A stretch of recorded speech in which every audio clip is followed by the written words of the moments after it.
Hello বন্ধুরা, কেমন আছো তোমরা সবাই? চলে এসেছি তোমাদের সাথে নতুন একটা ভিডিও নিয়ে। আজকে আমি তোমাদের সাথে শেয়ার করব আমার শপিং কালেকশন। তো দেখো, আমি এই যে জিনিসগুলো তোমাদেরকে একটা একটা করে দেখাচ্ছি, সবই আমি ঘুরতে যাওয়ার জন্য কিন্তু কিনেছি। আর কোথায় ঘুরতে যাচ্ছি সেটা এখন বলবো না, সেটা জানার জন্য আমার চ্যানেলটাকে সাবস্ক্রাইব করতে হবে। তো দেখো, এই যে লং কোটগুলো, হ্যাঁ এটা তো বুঝতে পারছো যে ঠান্ডার জায়গায় যাচ্ছি, অবশ্যই সোয়েটার দেখাচ্ছি যেহেতু। তো আমরা স্প্ল্যানেডে গিয়েছিলাম, সেখান থেকে কেনাকাটা করেছি। আর জুতোগুলো শ্রীলেদার্স থেকে নিয়েছি।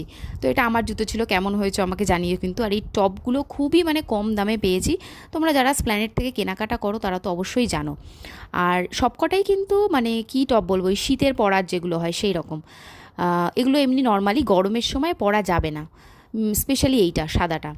আর এইটা কটনের আছে, এটা যখনই ইচ্ছা পরা যাবে। তো যাই হোক, এবার দেখাবো আমার হাজব্যান্ডের জন্য কী কী কেনা হয়েছে। ওর জন্য বেশি কিছু কেনা হয়নি। এই জ্যাকেটটা, একটা হাফ জ্যাকেট, আর এই ফুল জ্যাকেটটা, এগুলো সত্যি বলতে অনেক কম দামেই পাওয়া গেছে। আর